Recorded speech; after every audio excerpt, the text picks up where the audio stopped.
지옥을 부인하는 기독교인들이라는 제목으로 요한복음 12장 47절에 48절을 중심으로 설교를 오늘 여러분들과 함께 나누고자 합니다. 제가 본문 말씀 요한복음 12장 47절로 48절을 제가 읽도록 그렇게 하겠습니다. 사람이 내 말을 듣고 지키지 아니할지라도 내가 그를 심판하지 아니하노라. 내가 온 것은 세상을 심판하려 함이 아니요 세상을 구원하려 함이로라. 나를 저버리고 내 말을 받지 아니하는 자를 심판할 이가 있으니 내가 한 그 말이 마지막 날에 그를 심판하리라. 아멘. 오늘 제목이 이제 지옥을 부인하는 기독교인들이에요. 좀 특이하죠? 기독교인 하면 뭐 지옥을 믿을 텐데 왜 저들은 부인할까? 무슨 근거로? 이제 그 얘기를 좀 오늘 하려고 합니다. 먼저 들어가는 말을 먼저 여러분들에게 드리겠습니다. 지난번 설교 기억나시나요? 지옥은 확실히 있다. 아주 자신만만하게 제가 선포했습니다. 누가복음 12장 4절에서 5절을 본문으로 이제 설교했는데요. 그 핵심을 여러분들에게 정리해 드리면 뭐 예수님 믿는 사람도 그렇고 또 믿지 않는 사람들도 그렇고 사실은 지옥이라고 하는 주제는 굉장히 껄끄러운 정말 사실은 생각하고 싶지 않은 주제이지요. 왜냐하면 뭐 예수님을 믿지 않는 사람이나 혹은 하나님 말씀에 불순종하는 사람들이 그 형벌의 장소인 그 지옥에 떨어져 영원히 고통을 당한다는 것 자체가 인간의 그 합리적인 이러한 정서라든가 논리를 가지고는 이해가 잘 안 돼요. 받아들여질 수가 사실 없습니다. 그러니까 굉장히 사실은 이 지옥이라는 이 문제는 많은 사람들이 다루기를 꺼려합니다. 그런데 중요한 것은요, 성경이 지옥에 대해서 선포하고 있다는 거예요. 그리고 여기서 가장 중요한 것은 예수님이 지옥에 대해서 가장 뚜렷하게 성경에서 말씀하고 있다는 거예요. 그럼 우리는 여기서 이제 선택을 해야 됩니다. 만약 우리가 성경을 진리로 또 하나님 말씀으로 믿는다면 성경에서 가르치는 그 지옥을 받아들여야 되겠죠. 그러니까 둘 중 하나를 선택해야 돼요. 성경을 하나님 말씀을 믿을 거냐, 아니면 하나의 인간의 문학 작품으로 받아들일 거냐. 뭐 문학 작품이라면 그냥 은유적으로, 비유적으로, 상징적으로 지옥을 받아들이면 되겠죠. 성경이 진리라고 하고, 특히 우리가 구주로 믿는 예수님, 그분이 하나님이며 인간이신데 그분이 선포한 그 지옥, 우리가 예수님 믿는다면 그걸 받아들여야 되겠죠. 그러면 믿지 않는다면, 예수님 안 믿으면 안 받아들이면 돼요. 이 얘기는 뭘까요? 지옥을 믿는다는 것은 예수님을 믿는다는 것과 동의어라고 볼 수가 있는 거예요. 이게 좀 이해가 잘 안 되겠지만 지옥을 안 믿는다는 건 곧 예수님을 안 믿는 거예요. 왜냐하면 예수님을 믿는다면 예수님과 예수님이 하신 말씀을 받아들여야 되잖아요. 이해가 되잖아요. 그 문제에 대해서 지난번에 두 가지 측면에서 지옥의 실제를 말씀을 드렸어요. 첫째는 성경의 증언이죠. 저는 성경이 진리라고 믿습니다. 물론 그것을 제가 신학적으로, 과학적으로, 철학적으로 다 증명할 수가 있어요. 여기에서는 이제 그것이 이 주제가 아니기 때문에 성경이 진리이기 때문에 지옥에 대한 성경적 증언을 저는 100% 믿을 수밖에 없어요. 이제 거기서 끝나지 않았죠. 지난번 설교에서는 우리가 객관적인 증거를 제가 말씀드렸습니다. 지옥이 확실히 있다는 하나의 증명을 했어요. 어떻게 했죠? 의학적으로 제가 증명을 했습니다. 임사체험 이런 것들이 심폐소생술이 굉장히 의학적으로 발전하면서 이제 죽음의 문턱에 어떤 경우는 아예 심장이 멎은 상태에서 다시 사후의 세계에서 돌아오는 사람들이 많아지면서 특히 사후의 세계가 존재하고 또 지옥이 존재한다는 어떤 객관적인 증거들을 지금 의학적으로 많이 지금 증거들을 드러내고 있다. 그래서 성경적으로 성경의 증언, 두 번째는 의학적 증명을 통하여 지옥은 확실히 있다고 제가 여러분들에게 말씀을 드렸죠. 자, 그러니까 이제 우리의 고뇌는 지옥이 있느냐 없느냐 이제 이거는 떠나야 돼요. 왜냐면 확실히 지옥은 있으니까 믿든 안 믿든. 그럼 우리의 고뇌는 어디에 있어야 되느냐? 자, 그러면 지옥이 있는데 그러면 어떻게 신앙생활해야 그 지옥을 가지 않을 수가 있느냐? 이게 이제 우리의 고뇌가 돼야 돼요, 사실은. 근데 참 역설적이게도요. 지금 어떻게 신앙생활을 해야 천국 가고 지옥 가지 않느냐. 뭐 이걸 고민하는 사람 한 사람도 없습니다. 한 사람도 없다고 거의 제가 말씀드릴 수 있어요. 왜 그런가 제가 조금 이따 말씀드리고요. 또 지옥이, 왜냐하면 지옥 자체에 대해서 관심이 없어요. 오늘 현대인들, 특히 기독교인들이. 그럼 무슨 고뇌를 하겠습니까? 이거 좀 굉장히 심각한 상황입니다. 자, 그래서 지난번에 한 설교가 이제 그런 방향으로 제가 드렸고요. 자, 오늘은 요한복음 17장 47절에 48절에 제가 말씀을 드렸잖아요. 굉장히 중요한 말입니다. 엄중한 말이에요. 그냥 읽어보면 그냥 아무것도 아닌 것 같은데 하나하나 그 구절구절을 따지고 들어가서 이거를 파헤치면 아주 무서운 말이에요. 자, 이 요한복음 12장 47절 48절 본문을 예수님이 뭐라고 말씀하시지 제가 정리하면 이렇게 정리가 돼요. 예수님을 거부하는 자, 이거 뭐예요? 리젝트하는 거죠. 받아들이지 않는 거죠. 예수님을 반대하는 거죠. 이거 무서운 거죠. 예수님을 거부하면 그건 지옥행이잖아요. 그러면 성경에서 뭐라고 말하냐? 예수님을 거부하는 사람은 어떤 사람이냐? 예수님 안 믿어요. 그게 아니죠. 하나님의 말씀을 받아들이지 않는 자라고 본문이 말하고 있어요. 하나님의 말씀을 진리로 받아들이지 않는 것이 예수님을 거부하는 거구나. 오늘 많은 기독교인들이 그렇게 생각 안 하죠. 성경 하나님 말씀을 안 믿으면서 예수를 믿는다고 생각하죠. 그건 착각일 뿐이에요. 성경 그렇게 가르치고 있지 않아요. 하나님의 말씀을 받아들이지 않는 것이 예수님을 reject, 거부하는 거예요. 얼마나 무서운지 몰라요. 그러니까 오늘 대다수의 기독교인들이 지옥 갈 수밖에 없어요. 왜냐하면 그들은 입술로는 예수를 믿는다고 하지만 실제적으로는 말씀을 받아들이질 않아요. 안 믿어요. 굉장히 무서운 얘기죠. 자, 그러면 하나님의 말씀을 받아들이지 않는다는 게 뭘 의미하느냐. 여기 본문 말씀에 보니까 예수님의 말씀을 듣긴 들어요. 듣지만 믿고 순종하지 않아요. 지키지 않아요. 오늘 많은 기독교인들은 아니지만 말씀을 받아들여요. 진리라고 믿습니다. 근데 그게 가짜예요. 왜냐하면 그걸 지키지 않아요. 여러분 그렇지 않습니까? 인간과의 관계성 속에서도 신뢰가 어떻게 쌓이죠? 서로 약속한 걸 지킬 때 신뢰가 쌓이죠. 지키지 않으면 아무 의미가 없는 거예요. 말만 해가지고. 오늘 그런 기독교인들이 대다수가 교회를 다니고 있어요. 지키지 않아요. 그러니까 하나님의 말씀을 듣지만 믿고 순종해 지키지 않는 사람들은 하나님의 말씀을 받아들이지 않는 자이고, 하나님의 말씀을 받아들이지 않는 자는 예수님을 reject, 거부하는 자들이에요. 굉장히 무서운 얘기입니다. 그러니까 그 얘기는 뭐예요? 정말 우리가 예수님 믿어 천국 가려면 어떻게 될까? 하나님 말씀을 믿고 지켜 순종해야 되겠죠. 자, 그런데 여기서 이제 문제가 생기는 겁니다. 오늘 우리 주변에는 예수를 믿는다는 사람들이 꽤 있어요. 그런데 예수님의 말씀을 받아들이지 않아요. 거부해요. 그리고 불신해요. 자, 이런 사람들 종종 있죠. 예수님을 믿는다고 하고 예수님이 말씀하신 천국은 믿어요. 뭐 믿어서 나쁠 거 없죠. 뭐 불신자도 죽을 때 천국 간다고 하는데 뭐 그거 천국 나쁠 게 없잖아요. 천국 믿는데 더 중요한 것은 예수님 말씀하신 지옥은 믿지 않는 자들이 많아요. 천국은 믿는데 지옥은 믿지 않는다. 어떻게 생각하세요? 그럼 왜 지옥을 믿지 않을까? 아까 제가 얘기했죠. 이게 굉장히 문제가 심각한 거라고. 이게 지옥을 받아들일 수가 없어요. 인간의 이성으로. 그래서 이러한 기독교인들은 온갖 고상하고 이성적으로 합리적인 이유를 들어 지옥의 실제를 부인합니다. 그러면서도 자신들은 예수를 믿는다고 그래요. 천국은 믿는다고 그래요. 이거는 천국만 믿고 지옥을 안 믿는 자는 바로 하나님 말씀을 거부하기 때문에 예수님을 부인하는 자예요. 여러분, 이게 굉장히 중요한 얘기입니다. 자, 오늘 설교는 지옥의 실제에 대한 수많은 증언들과 지옥의 실제에 대한 수많은 의학적 증명들이 있음에도 불구하고 여전히 지옥의 실제를 부인하는 많은 기독교인들 정말 많습니다. 그 중에는 목사들도 있고요. 뭐 평신도도 물론이거니와 그 중에는 유능한 신학자들도 꽤 많습니다. 그러면 그들이 무슨 근거로 지옥의 실제를 부인하는가? 분명히 어떤 그들이 그 성경을 근거로 하여 지옥을 부인할 거 아니에요?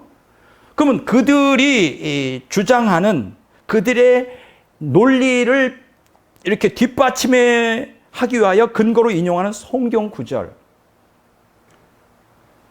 그 구절을 제가 분석해 보겠습니다, 오늘.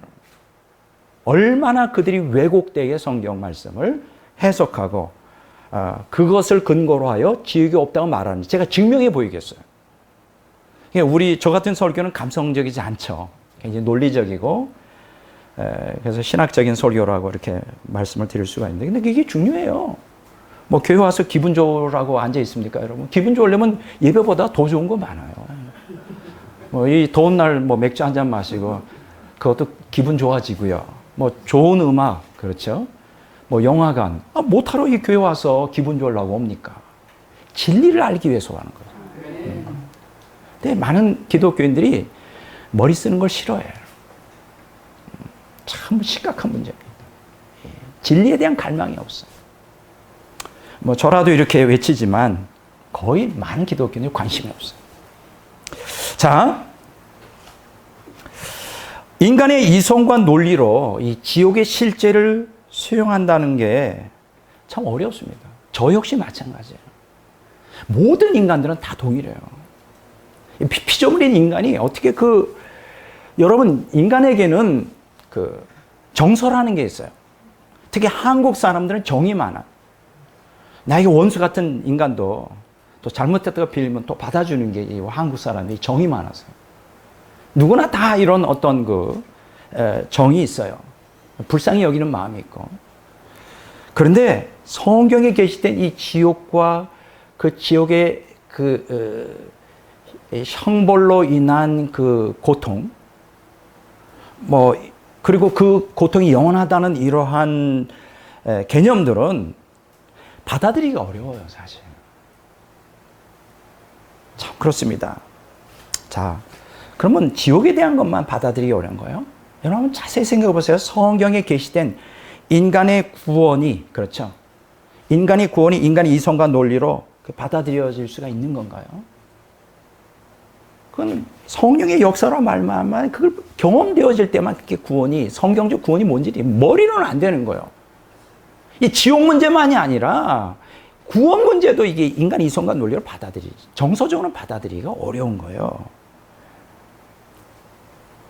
이거는 인간의 이성과 논리를 뛰어넘는 개념이에요. 인간 구원이에요. 그럼 똑같아요. 인간의 멸망도 똑같습니다. 인간의 논리와 이성적 개념을 뛰어넘는 초월적인 이 개념이에요. 이해가 안 되죠. 충분히 이해가 됩니다. 자, 그런데 만일 우리가 성경에 게시된 인간의 구원을 믿는다면, 믿잖아요. 예수님 보혈의 은총으로 하나님의 은혜로 믿어 구원받는, 이게 이해가 안 되잖아요. 그냥 믿잖아요. 믿음을 우리가 구원을 받고 또 경험하잖아요. 만일 여러분들이 성경에 게시된 인간의 구원을 믿는다면 그와 동일하게 성경에 게시된 인간의 멸망도 믿어야 돼요. 이게 같이 동전의 양면처럼 붙어 있단 말이에요. 만일 우리가 성경에 게시된 천국을 믿지만 성경에 게시된 지옥을 믿지 않는다면 결국 궁극적으로는 천국도 믿지 않는 것이 돼요. 이해가 되시나요? 그러니까 지옥을 부인하는 기독교인들은 저들이 어떤 명분을 들어서 하나님의 사랑이다, 하나님의 자비다, 말도 안 되는 소리다, 어떻게 하나님이 그럴 수 있느냐, 온갖 명분을 든다 할지라도 궁극적으로는 천국을 부인하는 자가 되는 거고, 궁극적으로는 예수님을 부인하는 자리에 가게 되고, 이렇게 되는 거예요. 여러분 기억하십시오. 우리가 신학하면 항상 인류 구속사만을 얘기했는데 그건 틀린 말이에요. 성경을 자세히 보세요. 인류 구속사와 인류 멸망사를 동시에 다루고 있어요. 성경 한번 보세요. 안 그런가요? 다시. 성경은 인류 구속사만을 다루지 않고 인류 멸망사도 다뤄요. 그래서 이렇게 말해야 돼요. 성경은 인류 구속사와 멸망사를 동시에 다루고 있다. 구속사는 뭐예요? 인간의 구원. 멸망사는 뭐예요? 인간의 멸망이죠. 지옥이죠. 이걸 같이 성경은 다루고 있어요. 따라서 지옥을 부인하는 기독교인들은 성경을 하나님으로 말씀을 믿지 않아요. 결국 저들은 구원을 받아 천국에 들어가지 못합니다. 믿지 않으니까. 멸망하여 지옥에 떨어질 거예요. 제가 이런 설교를 준비하면서요, 새로운 사실들을 많이 접하면서 아주 마음이 아프고 깜짝깜짝 놀라는 경우가 많아요. 오늘 제목이 뭡니까? 지옥을 부인하는 기독교인들. 불신자 얘기하는 거 아니에요? 많은 기독교인들이 지옥을 부인합니다. 왜 부인하고 무엇을 근거로 부인하는지, 또 그것이 왜 틀렸는지 제가 오늘 이 시간에 설교를 통해 여러분들과 함께 말씀을 나누고자 합니다. 지금 지옥이 어떻게 실종되었는가에 대한 역사적인 배경을 좀 말씀드리려고 하는데요. 이제 인간이 하나님으로부터 완전히 돌아서 이성에 근거한 합리주의가 대세를 이루었던 시대가 있어요. 그걸 우리는 18세기 계몽주의 시대다. 이성의 시대다. 이렇게 학자들이 말합니다. 그 계몽주의 시대의 18세기 이후 그 뒤에 따라오는 세기인 19세기에 접어들면서 이러한 그 계몽주의 사상을 교회가 받아들이기 시작해요. 특히 신학자들이. 그래서 거기에 부응하여 자유주의 신학자들이 이제 인간 이성에 의하여 또 근대 과학에 의하여 성경을 하나님의 말씀으로 받아들이지 않습니다. 뭐로 받아들일까요? 인간의 문학 작품으로 받아들입니다. 이거 성경은 문학 작품이야. 그래서 본문 비평을 해야 돼. 문학적으로. 이렇게 이제 이런 것들을 우리 신학교에서 많이 배웠습니다. 인간의 문학 작품이라는. 자, 문학 작품이라면 성경에 기록된 지옥의 실제 당연히 부인할 수 있는 거죠. 이거는 상징적인 거야. 그건 실제가 아니야. 이렇게 이제 쉽게 우리가 지옥을 부인할 수가 있는 것입니다. 그래서 이 자유주의 신학자들은 성경에 게시된 천국이나 지옥이나 구원을 받아들이지 않아요. 문자적으로. 그러면 이들이 말하는 천국과 지옥과 구원이 뭐냐? 왜냐하면 내세가 아니라 현세 지향적 해석을 합니다. 그러면 이들은 천국을 뭐라고 생각하느냐? 윤리적으로 이 세상이 윤리적으로 도덕적으로 바르게 질서를 잡힌 게 이게 천국이라는 거예요. 이들은 자, 그러면 지옥이 뭐냐? 처참한 삶의 현장. 그렇죠. 사회의 구조적 안에 계급 투쟁이 있고 이러한 전쟁, 이러한 그 기근, 이러한 처참한 삶의 현장이 지옥이다. 이렇게 보는 거예요. 그럼 이들에게 구원이 뭐냐? 정치적, 경제적 억압에서 벗어나는 게 구원이다. 얼마나 이 성경이 가르치는 거하고는 전혀 다르죠. 자, 이런 그 자유주의 신학적인 흐름 속에서 1960년대를 맞이하게 됩니다. 여러분들이 잘 아시는 대로 1960년대부터 절대 진리를 부인하는 포스트 모던 시대가 도래하게 돼요. 이 포스트 모던에 대한 이 철학적인 사관에 대해서 여기서 제가 설명할 시간이 없지만 옛날에 한번 했었죠. 그 모더니즘, 계몽주의를 갖다가 전면으로 부인하는 게 포스트 모던 시대인데, 이 포스트 모던 시대, 저와 여러분들이 살고 있는 이 시대가 포스트 모던 시대. 이 포스트 모던 시대의 특징이 뭐냐면 진리 자체를 부인해요. 진리라는 게 없다는 거예요. 인간의 본성만이 그게 진리라고 말하면 진리라고 말할 수 있다는 거예요. 자, 이 시대가 도래합니다. 근데 이 포스트 모던 시대의 특징, 20세기 중반 이후 오늘날까지의 이 특징이 뭡니까? 철저히 인본주의적 물질주의가 득세하는 세상이에요. 과학 문명이 발달하면서 물질이 크게 발전하고요. 그렇잖아요. 인류 사상사 속에서 이렇게 인간의 물질을 구가한 적이 있었나요? 오늘날처럼 인간이 인본주의적인, 인간 중심적인 시대가 있었나요? 그래서 오늘 이걸 인본주의적 물질주의 시대라고 말합니다. 자, 이런 시대에 특징이 있어요. 뭐냐 하면 내세의 천국과 지옥을 전혀 받아들이지 않아요. 이 시대를 뭐라고 말하냐? 이세상성이라고 말합니다. 이세상성. 이게 뭐예요? 세상 지향적이다. 이걸 갖다가 우리는 고상한 말로 세속주의다 이렇게 말합니다. 그러니까 세속주의가 번창하는 이러한 시대. 근데 놀라운 것은요. 이런 포스트 모던 시대에 세속주의, 인본주의적 물질주의가 득세하면서 어떤 일이 일어났는지 알아요? 완전히 지옥이라고 하는 개념이 인간에게서 완전히 사라져버리고 말았어요. 와, 과거에는 지옥은 안 믿었지만 그래도 지옥에 대해서 고뇌했었고, 그렇죠. 거기에 대해서 고민도 했었고, 지옥이 있다 없다 논쟁이, 이제는 그것조차 없어요. 아예 지옥이라고 하는 개념이 인간 뇌리 속에서 사라져버렸어요. 이 얘기를 누가 했느냐? 제가 했다면 저는 이름이 없으니까 유명한 사람 얘기를 좀 해요. 마틴 마티라고 하는 유명한 역사학자가 있어요. 그 사람이 이런 얘기합니다. 지옥은 사라졌다. 아무도 지옥이 사라진 것을 그런데 눈치채지 못하고 있다. 이게 뭐냐면 그 사람의 책 제목이에요. 1985년도에 나왔는데 Hell Disappeared라는, 지옥이 사라졌다. No one noticed. 아무도 그런데 눈치채지 못했다. 그러니까 아무도 모르는 거예요. 지옥이 언제 사라졌는지 관심도 없고. 야, 그러니까 지금 오늘날 지옥 설교하면 도대체 저 사람 뭔 소리 하는 거야? 듣도 보도 못한 아주 낯선 얘기를 하네. 뭐 이렇게 이제 목사들도 마찬가지예요. 교인들도 마찬가지예요. 지옥 자체가 없어져 버렸어요. 뭐 지옥이 있느냐 없느냐 그것조차도 없어져 버렸어요. 포스트 모던 시대에. 그래서 이 마틴은 그의 책에서 이런 전통교리의 갑작스러운 실종, 이게 신학계의 불가사의라는, 아니 어떻게 그런 일이 일어났어요? 불가사의, 신학계. 경악할 만한 일이라는 거예요.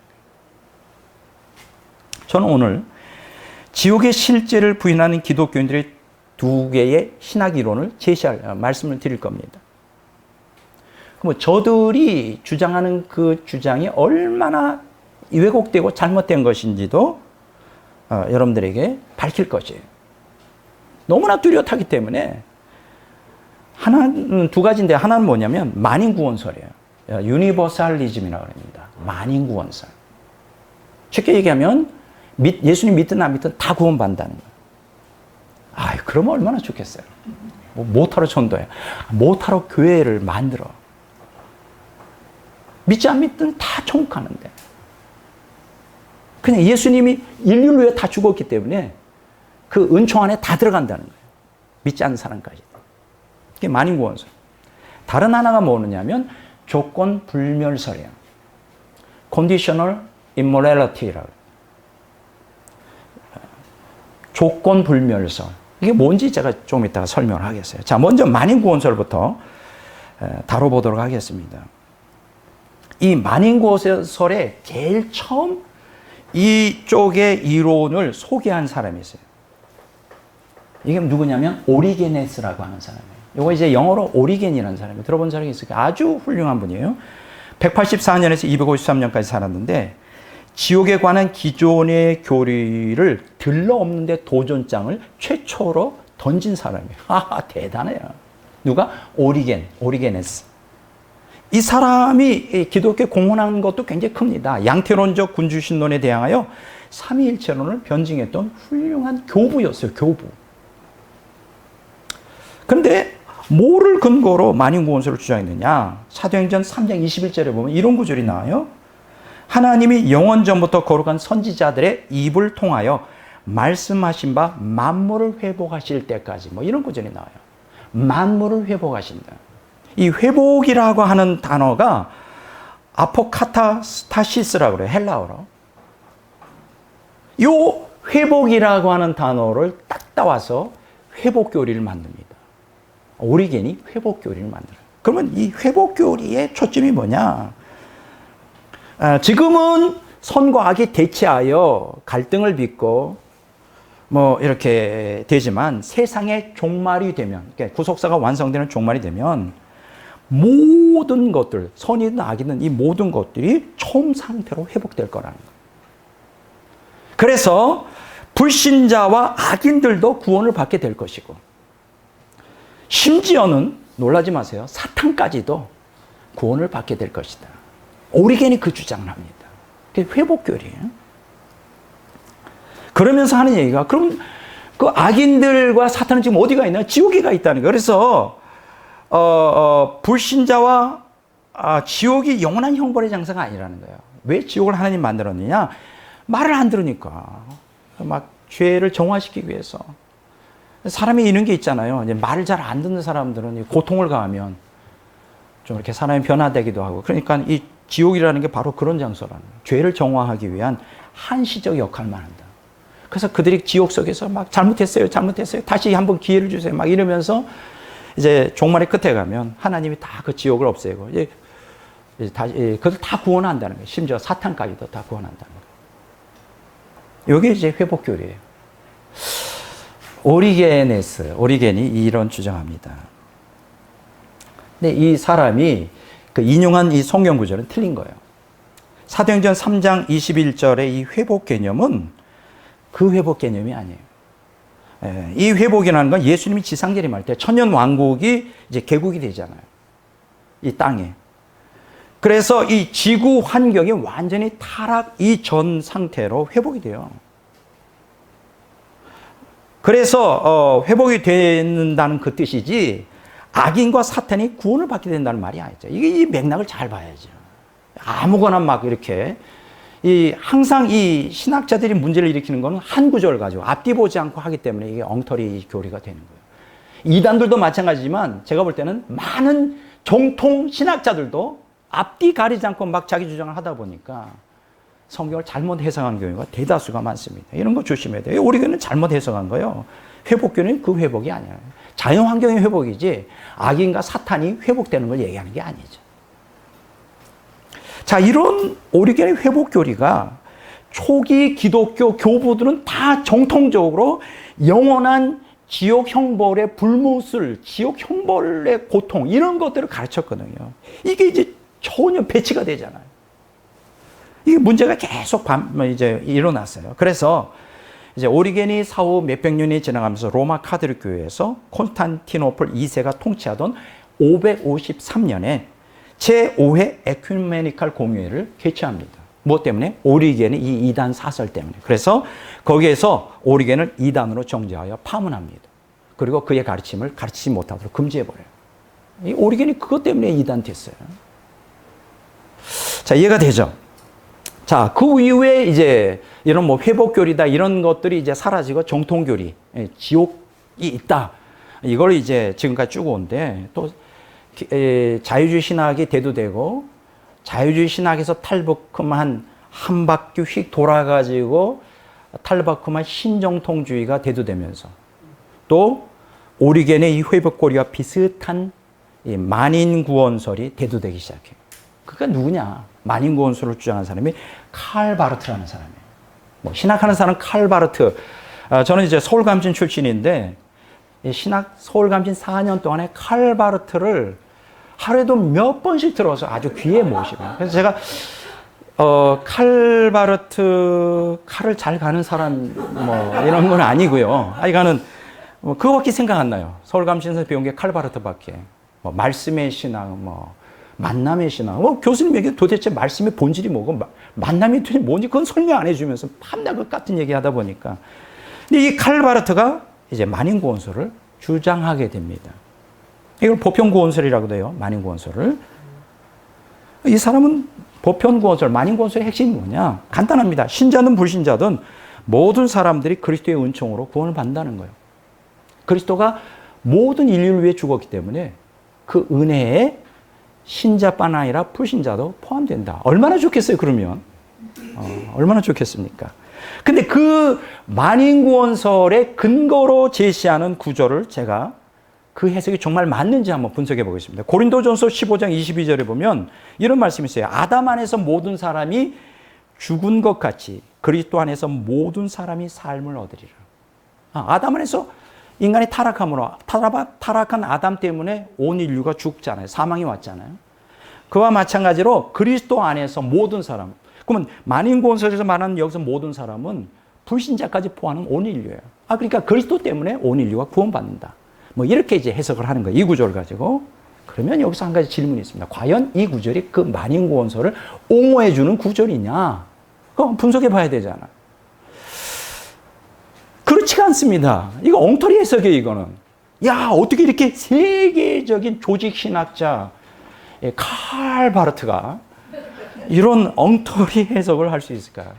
우리가 조심해야 돼요. 머리가 아주 명석하고 뛰어나다 할지라도 인간의 탐욕이 그 사람의 머리를 주장하면 얼마든지 성경을 자기의 주관적으로 왜곡시킬 수가 있어요. 그래서 항상 성경을 공부하는 사람은, 연구하는 사람은 항상 자기 욕망을 버려야 돼요.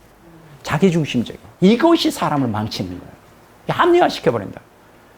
자, 그러면 이 구절이 이제 보면 본문에서 이제 첫 번째로 언급된 아담 안에 있는 모든 사람들은 사망에 이른 인류 전체를 나타내는 건 틀림없어요. 그건 틀리지 않았어요.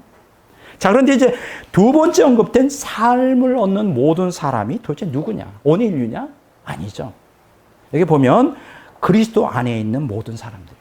그러니까 그리스도 안에서 모든 사람이 삶을 얻는다는 게 이렇게 해석한대요. 그리스도 안에 있는 사람들이 삶을 얻는다. 기독교인들이 삶을 얻는다. 그러니까 불신자는 삶을 못 얻는다는 얘기예요. 그러면 이 백 목사의 그런 논리가 이제 맞는지에 대해서 한번 검증을 해보겠습니다. 이러한 그 그리스도 안에서 모든 사람이 삶을 얻는다라고 하는 게 고린도전서 15장 22절 바로 다음 절에 보면 거기에 대한 답이 나와요.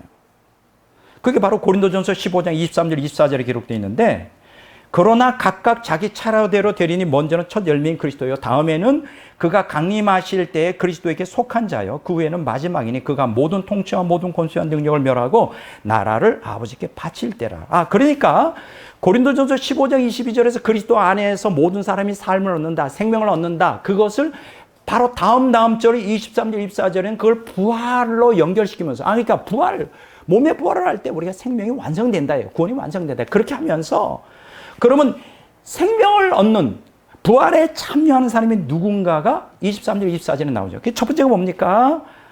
예수님이 강림하실 때 파루샤라 그러죠. 지상 재림할 때 그리스도에게 속한 자라 그랬죠. 그럼 여기서 우리가 상적으로 말할 때 그리스도에게 속한 자가 온 인류입니까? 아니죠. 예수님을 믿는 사람이죠. 당연히 거듭난 기독교인이죠. 첫 번째는 이게 잘 넘어갔어요. 그러니까 여기서 그리스도 안에 있는 모든 사람이라는 게 그리스도에게 속한 자구나. 불신자를 얘기하는 게 아니구나. 생명 얻는 게. 두 번째로. 그러면 이 부활에 참여는 두 번째는 그 후에는 마지막이라고 그랬어요. 여기 무슨 때일까요? 첫 번째 부활이 그리스도가 강림하실 때고 두 번째 부활, 그게 마지막 성도의 부활인데 그게 언제 이루어지느냐? 모든 통치와 모든 권세와 능력을 멸하고 나라를 아버지께 바칠 때 예수 그리스도. 그럼 언제죠? 예수 그리스도가 모든 구속사를 완성하고 성부 하나님께 완전히 하나님 나라와 구속받은 사람을 바칠 때가 언제예요? 천년왕국 때인가요? 아니죠. 천년왕국 때도 아직 구속사가 완성이 안 된 거죠. 천년왕국이 끝나고 영원 천국으로 들어갈 때 그때 아버지께 바치겠죠. 이해가 되죠? 아직 모르겠어요. 예. 이런 성경을 깊이 연구 안 하면 헷갈립니다. 저 같은 경우. 왜냐하면 성경을 굉장히 많이 인용하기 때문에 밑에 이 성경 공부가 많이 깔린 사람은 제 설교를 딱 들으면 한 달 딱 들으면 열을 깨닫는데 성경 이 훈련이 안 돼 있는 분들에게 잘 이해가 안 돼요. 그렇다 치고 넘어갑시다. 자, 그러니까 첫 번째 생명에 참여할 자는 예수님 파루샤 강림하실 때 성도들이 이거 두 번째이자 마지막 이제 부활 생명에 참여할 자는 예수님이 모든 구속사를 완성하고 아버지께 그 나라를 바칠 때니까 천년왕국이 아니라 영원한 천국이죠. 자, 그러면 영원한 천국인데 쉽게 얘기하면 두 번째이자 마지막 성도의 부활, 생명에 참여하는 그 부활은 천년왕국 끝날 때라는 걸 알 수가 있어요. 그러면 천년왕국 끝날 때 뭐가 있을까요? 이 천년왕국 끝날 때에 최후의 심판에 대해서 성경이 기록하고 있어요. 만약에 모든 인류가 그리스도의 은총 때문에 구원받는다면 왜 심판을 받아야 되죠? 필요 없잖아요. 근데 천년왕국 끝날 때 최후 심판이 요한계시록 20장 11절에 15절, 다른 말로 말하면 영원 천국으로 들어가는 요한계시록 21장 20절이 오기 바로 직전에 최후 심판이 있어요. 근데 놀라운 것은 이 최후의 심판에서 마지막 구절, 제가 읽어보겠습니다. 15절. 누구든지 생명책에 기록되지 못한 자는 불못에 던져지리라. 생명책에 기록되지 못한 자는 누구예요? 불신자잖아요. 온 인류가 구원받는 게 아니잖아요. 다 불못에 던져진다 그랬잖아요. 그러니까 지금 칼 바르트가 얘기하는 고린도전서 15장 22절에 그리스도 안에서 모든 사람이 삶을 얻는다, 구원받는다, 부활한다 이런 것은 모든 인류가 다 그냥 공짜로 그리스도의 은총 때문에 구원받는다 그런 뜻이 아니라는 걸 알 수 있어요. 그리스도 안에 있는 성도를 얘기한다.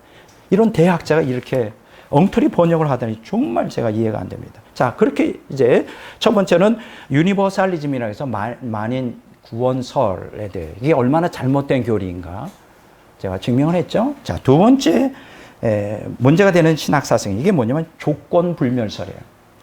Conditional Immortality라고 그러죠. 조건불멸설. 이 조건불멸설은 영혼 소멸설과 같이 맞붙어 있어요. 그러니까 이렇게 설명하대요. 의인의 조건불멸설, 악인의 영혼 소멸설 이렇게 돼야 돼요. 이게 맞물려 있습니다. 자, 이게 무슨 얘기일까? 조건불멸설이라고 하는 게 뭐냐면 예수 믿는 사람도 믿지 않는 사람도 다 죽으면 영혼이 그냥 소멸돼 버린다는 거예요. 그러나 그리스도가 재림할 때 의인들은 소생하여 부활체를 입고 불멸의 영원한 천국에 들어간다는 거예요. 이게 조건 불멸에서 이해가 되죠. 그러나 악인들은 부활하지 않고 그냥 죽은 상태로 그냥 영원히 소멸된 상태로 지옥 가는 게 아니라 그냥 소멸한 상태로 끝난다는 거예요. 이게 이제 악인의 영혼 소멸에서 이게 무슨 얘기예요? 지옥이 없다는 거죠. 이해가 되죠? 의인만 예수님이 재림할 때 그때 영혼이 부활하여 영혼이 소생하여 육체가 부활한다는 거예요. 악인은 그냥 죽을 때 그냥 소멸해 버려요. 육체가 소멸할 때 영혼도 소멸해서 지옥이 없다는 거예요. 이게 이제 의인의 조건 불멸설, 악인의 영혼 소멸설 이게 가짜예요. 이게 이제 이걸 가장 강력하게 주장하는 분들이 안식교인이죠. 안식교도들은 이걸 엄청 굉장히 강하게 주장해요. 근데 안식교는 이제 정통 신학에서 좀 벗어나 있기 때문에 여기서 이제 그분들을 제가 여기서 지적하려는 게 아니고요. 이제 문제가 되는 건 이러한 조건 불멸설, 영혼 소멸설을 개신교 복음주의 신학자들이 여럿이 이거를 받아들이고 있다는 게 문제예요.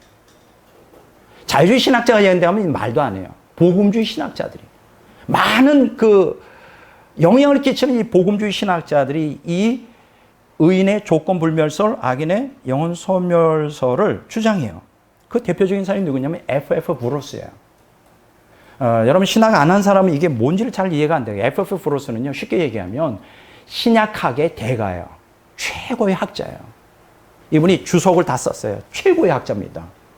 이 사람이 조건 불멸설을 주장합니다. 이제 이 사람이 무슨 얘기했는지 보겠습니다. 지옥의 사람들로 하여금 영원토록 고통받게 하는 장소라는 사실은 하나님의 속성과 잘 맞아떨어지지 않는다. 그렇죠. 하나님의 자비, 하나님의 사랑. 어떻게 그런 하나님이 영혼을 지옥에 쳐넣는단 말이에요. 영혼 소멸론은 신약 성경의 안목으로 보면 받아들여도 될 만한 이론이다. 난 근데 이해가 잘 안 돼요.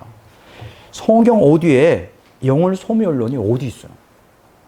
이들이 주장하는 그 구조를 제가 반박하겠습니다. 왜 잘못 해석됐는지. 성경에 보면 그게 나와 있다는 거예요. F.F. 브루스가 정말 이해가 안 됩니다. 또 한 사람 제가 소개할게요. 20세기에 기독교 복음주의 개신교에서 가장 탁월한 학자이자 영성가로 뛰어난 사람이에요. 그 사람이 누구냐? 존 스토트라고 하는 사람입니다. 존 스토트, 스타트라고도 번역하고 스토트. 이 사람이 쓴 가장 대표적인 게 지금도 베스트셀러예요. Basic Christianity라는 거예요. Basic Christianity 굉장히 항상 잘 팔려요. 이거 이제 한국에서는 기독교 기본 교리로 번역이 됐어요. 지금도 살 수 있어요. 생명의 말씀사에서. 굉장히 복음주의적인 사람이죠. 존 스토트. 스토트라고도 하고 스타트라고 하는데 이 사람이 이런 얘기합니다. 성경에 나오는 불못이라는 표현은 상징적인 거래요. 이게 실제가 아니라 상징이래요. 무한한 고통을 회개하지 않는 인간에게 적용해서는 안 된다. 지옥은 파괴의 장소로서 회개하지 않는 죄인은 파괴된다. 소멸돼 버린다, 영혼이. 그래서 더 이상 존재하지 않는다. 악인의 영혼 소멸설을 주장하죠. 정말 저는요, 제가 이들처럼 뛰어난 학자는 아니지만 이해가 안 돼요. 아니, 성경을 어떻게 그렇게 해석할 수가 있는가? 자, 이분들이 주장하는 의인의 조건 불멸설과 악인의 영혼 소멸설의 근거로 제시하는, 인용하는 많은 구절이 있는데요. 가장 결정적이고 대표적인 거 하나 딱 여러분들에게 말씀드릴게요. 그게 뭐냐 하면 마태복음 10장 28절이에요. 여기에 근거하여 조건 불멸설, 영혼 소멸설을 말합니다. 그럼 마태복음 10장 28절은 뭐냐? 몸은 죽여도 영혼은 능히 죽이지 못하는 자들을 두려워하지 말고 오직 몸과 영혼을 능히 지옥에 멸하실 수 있는 이를 두려워하라. 여기서 멸한다는 단어가 나오죠. destroy. 파괴한다, 멸한다. 그러니까 이 사람들은 봐라, 멸하잖아. 영혼이 소멸되는 거야. 그렇게 예수님 말씀하셨잖아라고 주장합니다. 그러니까 영혼 소멸론자들은 이 본문에 멸한다라는 단어를 영혼의 영원한 사멸로 해석하는 거죠. 과연 이게 이 마태복음 10장 28절 예수님이 그런 의도로 여기다 기록했을까 하는 거예요. 여기서 멸하실 수 있는 로 번역된 헬라어 단어의 원형이 아폴림이라요. 아폴림이라고 하는데 이 단어는 여러분들이 굉장히 유명한 성경구절이죠. 요한복음 3장 16절. 하나님이 세상을 이처럼 사랑하사 독생자를 주셨으니 이는 저를 믿는 자보다 어떻게 하고요? 멸망하지 않고 영생을 얻게 하려 하심. 바로 거기에 멸망이 같은 단어예요. 그러면 요한복음 3장 16절에 멸망한다는 게 바로 영혼의 소멸을 얘기하는 것일까? 지옥은 그래서 없는 것일까? 물어봐야 되겠죠. 이 아폴림이 이게 동사인데 명사형이 아폴레이아라고 합니다. 멸망. 그게 성경 요한계시록 17장 8절에 보면 이렇게 돼 있어요. 장차 무조갱으로부터 올라와 멸망으로 들어갈 자. 같은 단어죠. 멸망. 요한계시록 17장 11절에 그가 멸망으로 들어가리다. 두 번 나오죠. 멸망. 그러면 전자는 요한계시록 17장 8절에 무종에서 올라와서 멸망으로 들어가는 이거는 적그리스도 안에 들어갔던 악령. 그가 멸망으로 들어간다는 얘기고, 또 요한계시록 17장 11절에 그가 멸망으로 들어간다는 여기서 그는 적그리스도예요.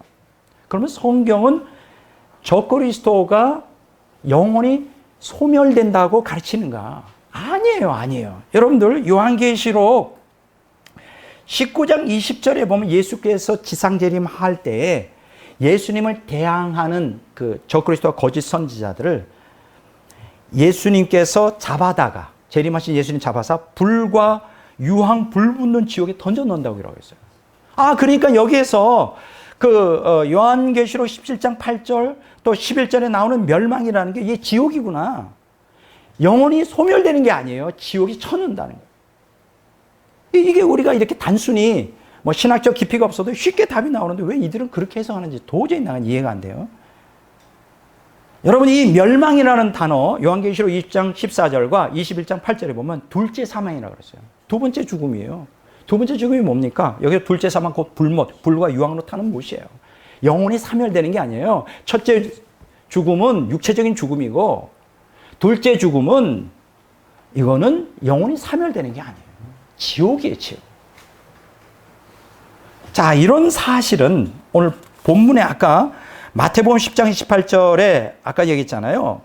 몸과 영혼을 능히 지옥에 멸하실 수 있는 이것을 이게 영혼 사멸이 아니라는 것, 지옥이라고 하는 것을 입증해주고 있는 구절이 있어요. 그게 어디냐면 누가복음 12장 5절에 똑같은 말씀을 했는데 누가복음 12장 5절에 이렇게 말합니다. 마땅히 두려워할 자를 내가 너에게 보이리니 곧 죽인 후에 또한 지옥에 던져 넣는 권세 있는 그를 두려워하라. 내가 참으로 너에게 이르노니 그를 두려워하라. 보세요. 마태복음 10장 28절에 지옥에 멸하실 수 있는 이는 뭐와 동의하느냐면 지옥에 던져 넣는 권세 있는 그예요. 여기 영혼 소멸이 아니잖아요. 지옥에 들어가는 게 멸망이 곧 지옥이잖아요. 그래서 우리가 조건적 불멸설 또 영혼 소멸설이 얼마나 잘못된 사상인가 이게 다 입증이 되죠. 이렇게 너무 명백하게 드러나잖아요. 마지막 세 번째가 말씀드리겠어요. 제가 그동안 지옥에 대한 공부도 꽤 했었는데요.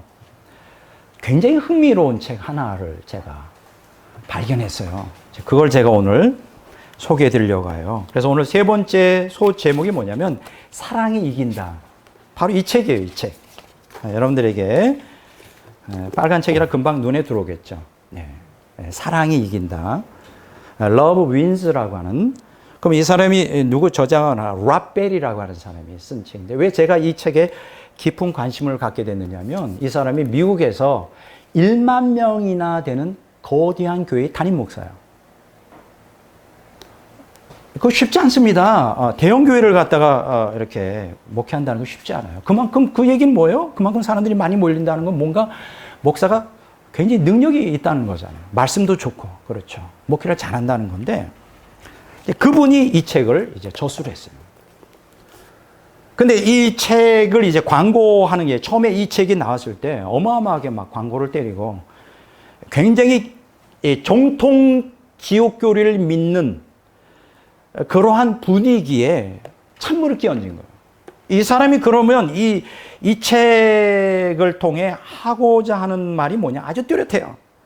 그동안 2000년 동안 정통 기독교에서 가르쳤던 지옥교리는 다 틀렸다. 와, 파격적이에요. 다 틀렸다. 이거는 성경에 근거가 없는, 지금 정통 지옥교리는 성경에 근거가 없고, 자기는 지옥이 없음을 성경적으로 입증할 수 있다는 거죠. 너무나 자신만만해서 제가 잠시 아찔했어요. 왜냐하면 저도 나름대로 신학자로 오랜 세월 동안 성경을 연구했던 사람이고 지옥에 대한 확신을 갖고 있거든요. 물론 제가 경험적으로도 그런 확신을 갖고 있고 신학적으로도 뭐 여러 가지 뭐 과학적으로 의학적으로 증거가 갖고 있는데 아니 어느 날 갑자기 이 라벨이라고 하는 1만 명 되는 교회 목사가 큰 막 자신만만하게 도전을 하니까 제가 잠시 아찔했습니다. 조금 두려웠어요. 정말 이 사람이 성경을 가지고 지옥이 없다는 것을 증명할 수 있다. 그럼 나는 뭐야? 저는 어떤 특징이 있냐면요. 수십 년 동안 진리라고 믿었던 것도 잘못되면 과감하게 버립니다. 막 이 사람이 맞다면 받아들여야죠. 지옥이 없다고 성경이 증거한다면 이 사람이 말하는 그 성경적 그 해석이 맞다면 받아들여야죠. 그게 좀 두려움이 있었어요. 야, 이 사람이 맞으면 어떡하지? 하는 이러한 두려움. 그러면서도 호기심도 있었어요. 뭔가 좀 굉장히 마음이 착잡했어요. 이 책을, 그래서 제가 이 책을 구입해서 정말 큰 기대심을 가지고 읽기 시작했습니다. 정말 과연 라벨이 정통 기독교에서 가르치는 지옥 교리를 반증해낼 수가 있을까? 없다고. 근데 읽기 시작하면서요. 그 기대가 다 무너지고 말았어요. 너무 실망했어요. 이 책을 읽으면서 너무 실망했어요. 혹시나가 역시나로 끝나고 말았습니다. 그러니까 제가 여기도 이제 저는 이제 책을 읽을 때 항상 이 풋노트를 씁니다. 이런데 그 앞에다가 몇 쪽에서 무슨 얘기를 했는지. 왜냐하면 다음에 이제 글을 쓸 때, 더 설교할 때 쓰려고 하는데 제가 이 책을 통해서 왜 실망했느냐면 라벨이 말하는 그 논리가 비성경적이에요. 기본적으로. 두 번째 비신학적이에요. 세 번째 비논리적이에요. 한마디로 궤변 자체였어요. 근데 이거는 잘 몰라요. 일반 평신도는 몰라요. 저같이 이제 전문적으로 신학을 아는 사람들은 이게 눈에 보이는 거죠. 그렇죠? 너무 이상한. 그리고 심지어는 하나님의 은혜에 대해서, 하나님의 사랑에 대해서, 믿음에 대하여 잘못된 개념을 갖고 있는 거예요. 더 충격적인 것은 잘못된 개신교 구원론을 가지고 잘못된 이 저자의 성경관을 가지고 더 웃기는 게 뭐냐면 천년 왕국에 대한 지식이 전혀 없고요. 성경 계시의 점진성에 대해서 전혀 무지하고. 한마디로 말하면 뭐 하나 제대로 논리적으로 정리가 된 게 아니고. 근데 그럴 수 있어요, 사람이. 근데 문제는 뭐냐면 이런 사람이 1만 명 되는 거대한 교회에 담임하고 있었다는 게 난 더 충격인 거예요. 어떻게 그럴 수 있어요? 근데 사실 이 책을 발간하고 그 교회에서 쫓겨났습니다. 왜냐하면 대다수의 그 교인들은 정통 지옥 교리를 거부할 수는 없었거든요. 쫓겨났어요. 네, 그걸 말씀을 드립니다. 자, 그러면 이 라벨이 이 책에서 지옥은 없다. 그 상징이야 라고 말하는데 가장 주도적으로 주장하는 내용이 딱 하나 있어요. 그걸 제가 설명해야 돼요. 과연 이 사람의 말이 맞는지 보겠습니다. 이 책에 보면 가장 핵심적인 주제가 이제 성경에 예수님께서 하신 말씀이잖아요. 그 예수님께서 마태복음에 보면 지옥이라는 단어를 몇 번 쓰셨어요. 근데 그걸 여러분 헬라 원어에 보면 게엔나로 되어 있어요. 게엔나. 영어로 보냐면 게헨나라고 되어 있어요. 헬라어로는 게엔나. 근데 이 라벨이 이 책에서 뭐라고 주장하느냐면 이 게헨나, 예수님 말하는 게헨나는 지옥이 아니야. 원래 그 원어를 보면 도시의 쓰레기 처리장이야. 예수님은 그렇게 그냥 비유로 말한 것뿐이야. 우리 지금 오늘 기존 2000년 정통 신학에서 말하는 지옥이라는 게 막 불이 활활 타오르고 영원히 고통 가운데 그게 아니고 그냥 도시의 바깥에 외곽에 있는 그 어디나 다 쓰레기장이 있잖아요. 쓰레기 하차장, 쓰레기 처리장. 그럼 거기에는 끊임없이 쓰레기를 태우기 때문에 불이 훨훨 타오르고 거기 뭐 썩은 시체들, 썩은 그 짐승들 뭐 다 있고 뭐 온갖 더럽고 추한 것들이 거기다 이제 바로 그런 곳이야. 그걸 그냥 예수님이 상징으로 쓴 거야. 쓰레기장, 쓰레기장. 지옥이 아니야. 이렇게 얘기하는 거예요. 그게 잘못 번역됐다는 거예요. 이 게헨나를 지옥으로 번역한 건 잘못된 거예요. 쓰레기 하차장, 쓰레기 처리장으로 번역했어야 된다는 거예요. 여러분, 제가 이제 보겠습니다. 헬라어에 보면 게엔나예요. 여기에 골짜기를 의미하는 히브리어 까이와 까이와 흰놈이 결합된 거예요. 이게 이제 게엔나의 복합어죠. 그러니까 흰놈의 골짜기라는 뜻이에요. 문자적으로 말하면 게엔나는 어디라고요? 흰놈의 골짜기. 흰놈이라는 건 사람을 얘기하는 거거든요.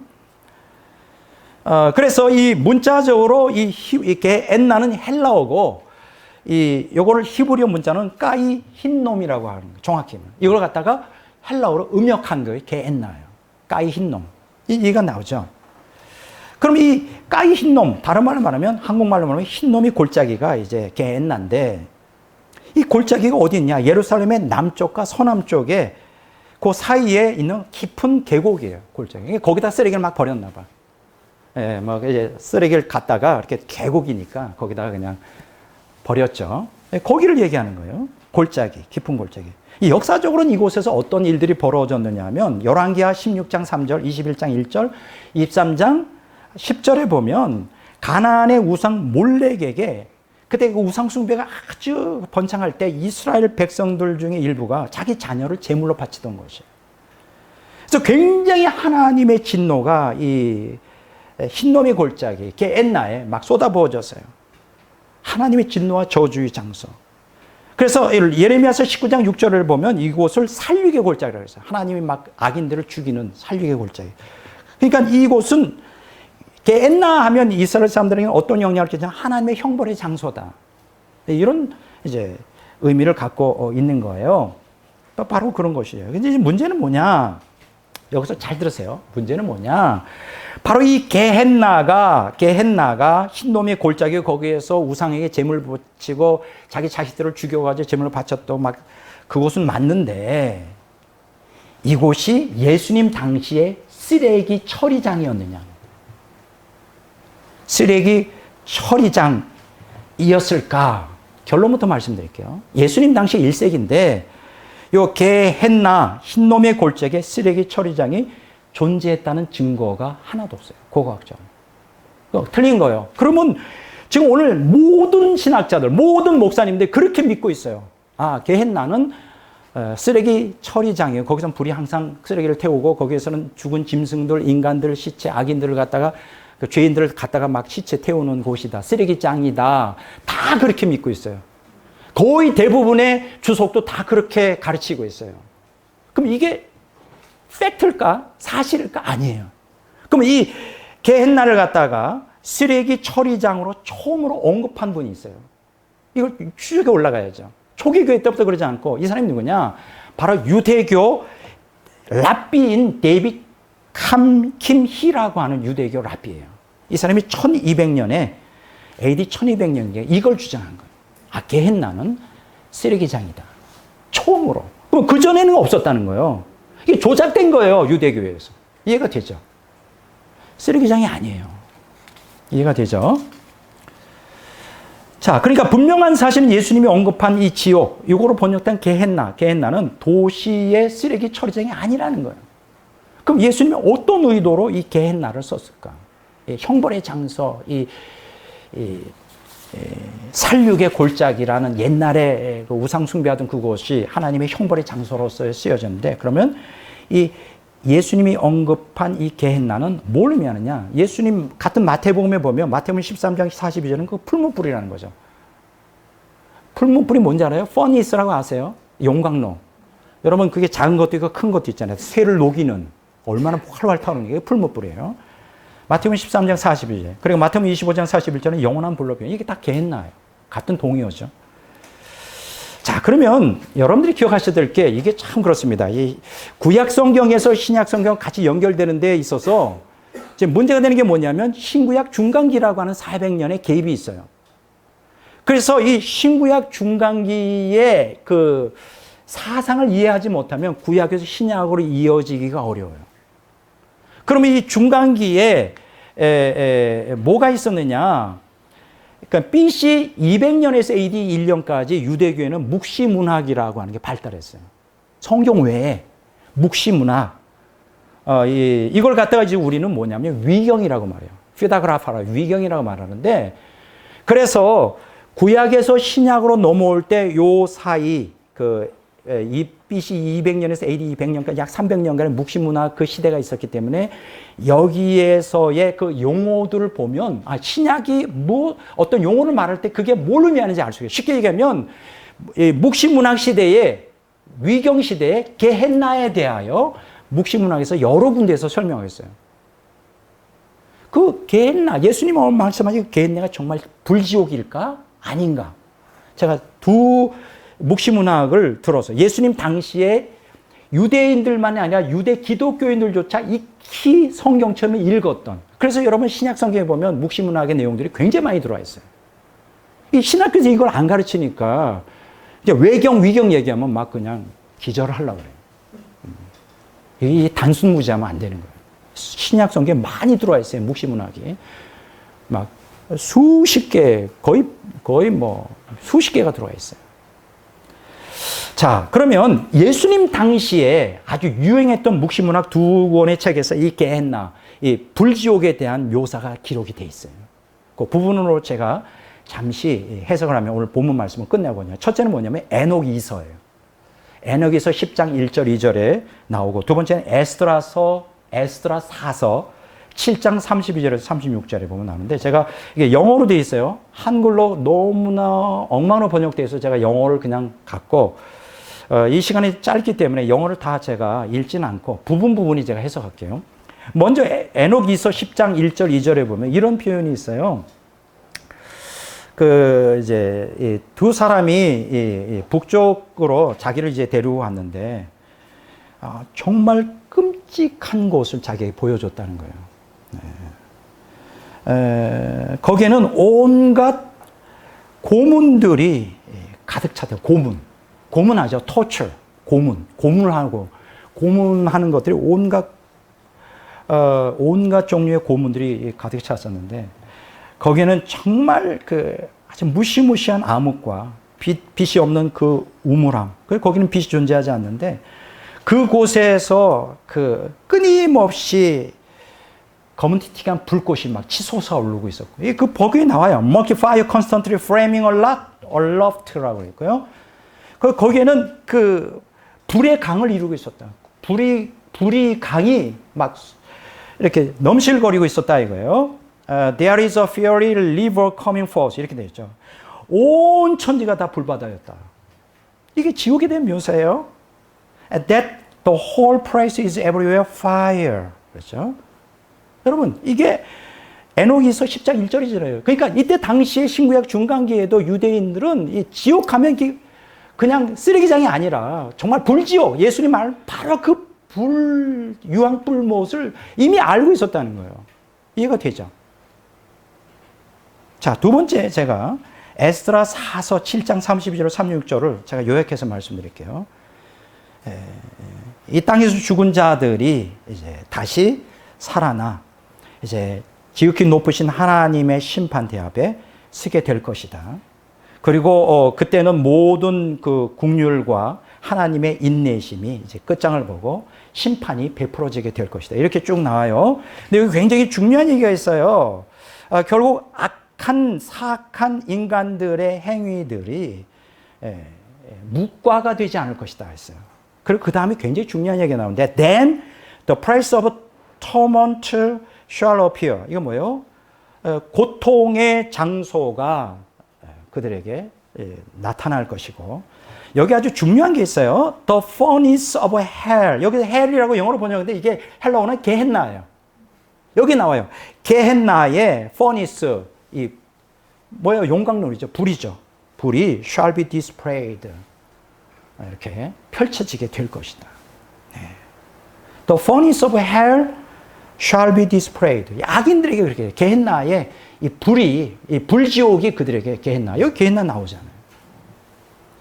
그러니까 지금 라벨이 말한 이 게헨나는 흰놈의 골짜기고 그곳은 뭐 도시 외곽에 있는 어떤 쓰레기 처리장이다. 틀린 거예요. 예수님 말씀하신 게헨나는 바로 형벌의 장소예요. 지옥이에요. 지옥불이에요. 틀린 거죠. 그래서 제가 이 책을 굉장히 큰 기대감을 가지고 혹시 이렇게 기대했었는데 너무 실망했어요. 그걸 여러분들에게. 근데 많은 기독교인들이 이걸 받아들여요. 왜냐면 그들이 모르니까, 이 신학을 모르니까 완전히 쓰레기예요, 쓰레기. 야, 이거 참. 자, 그래서 오늘 제가 세 번째로 사랑이 이기는가? 그렇지 않죠. 분명히 성경은 게헨나가 지옥불이라는 것을 증명해 주고 있어요. 제가 이제 끝맺는 말을 제가 오늘 하겠습니다. 제가 오늘 요한복음 12장 47절에 48절을 본문으로 지옥을 부인하는 기독교인들이라는 제목으로 설교했습니다. 여러분, 하나님의 사랑과 공의가 분리가 안 됐듯이 천국과 지옥이 분리가 안 돼요. 같이 생각하셔야 돼요. 만일 지옥을 부인하고 싶으면 천국도 부인하셔야 돼요. 그러니까 지옥을 믿지 않으면 천국 갈 생각을 하지 말아야 돼요. 왜냐하면 이게 같이 붙어 있기 때문에.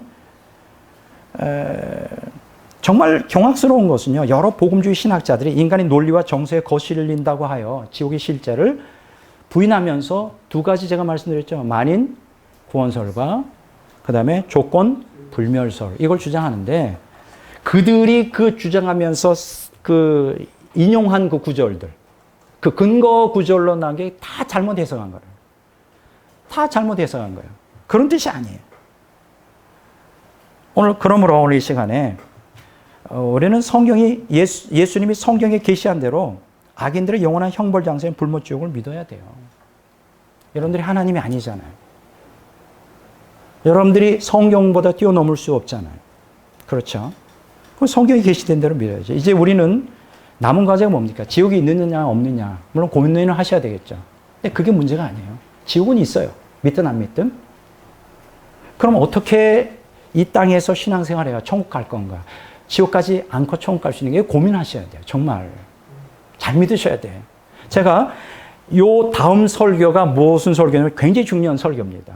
다음 주에 제가 설교하는데 제목은 다 정해져 있어요. 영원한 지옥 형벌의 고통. 지금까지는 대부분 이론적인 걸 했는데 실상을 제가 말씀드려요. 지옥이 얼마나 그 형벌이 고통스럽고 얼마나 무서운 곳인가. 우리가 절대 가면 안 되는 거예요. 근데 한 번 들어가면 영원히 빠져나올 수 없는 것인데 이거 가지고 장난하면 안 돼요. 그러니까 여러분들이 지옥이 있느냐 하면 이거 중요하지 않아요. 이미 있어요. 믿든 안 믿든. 앞으로 여러분들이 죽으면 천국 아니면 지옥 갈 수밖에 없어요. 선택의 여지가 없어요. 그러면 남은 과제가 한 가지밖에 없어요. 어떻게 이 땅에서 신앙생활을 바로 해야 지옥 가지 않고 천국 갈 수 있는가. 이거 고민해야 돼요. 남은 인생 동안. 정말이에요. 제가 심각하게 얘기합니다. 제가 거짓말하지 않아요. 목사가 왜 거짓말합니까? 심각하게 생각하세요. 여러분들이 남은 인생 동안 뭘 생각해야 되냐면 어떻게 하면 지옥 가지 않을까? 어떻게 신앙생활해야 지옥 떨어지지 않을까? 내가 분명히 말씀드리건데 대다수 기독교인들이 다 지옥 갑니다. 왜 그런지 알아요? 성경에 근거하여 신앙생활하지 않아요. 목사가 가르치는 대로만 교회생활만 하고 있어요. 대다수가 지옥 갈 겁니다. 저는 그것이 너무 슬프고 저에 주신 사명이 뭐냐? 바로 열심히 교회생활하지만 신앙생활 아니라 종교생활을 하면서 지옥 가는 그리스도인들에게 경고하는 게 제 사명이에요. 진리의 파수꾼의 사명이 저에게 있어요. 듣든 아닌 듣든 그거는 듣는 사람들이 책임이지 제 책임이 아니에요. 제 사명이에요, 제가. 오늘 이 설교를 듣는 여러분들은 심각하게 지옥에 대해서 생각해 보셔야 돼요. 지금 지옥이 없다고 말하면 만인구원설과 조건불멸설 말한 그 학자들은 다 엉터리라는 게 제가 증명했죠. 엉터리예요. 그 사람들 말 믿고 널널하게 교회 생활하면 큰일 나요. 지옥 가요. 그들 다 지옥 갑니다.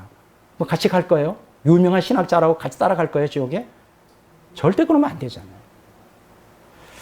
오늘 이 설교를 제가 마무리 짓습니다. 오늘 이 말씀을 듣는 우리 모두 철저히 하나님의 말씀을 바르게 이해하고 바로 순종해야 돼요. 그래서 저와 여러분들이 지옥에 가지 않고 천국에 모두 다 들어가시기를 주의 이름으로 축원합니다.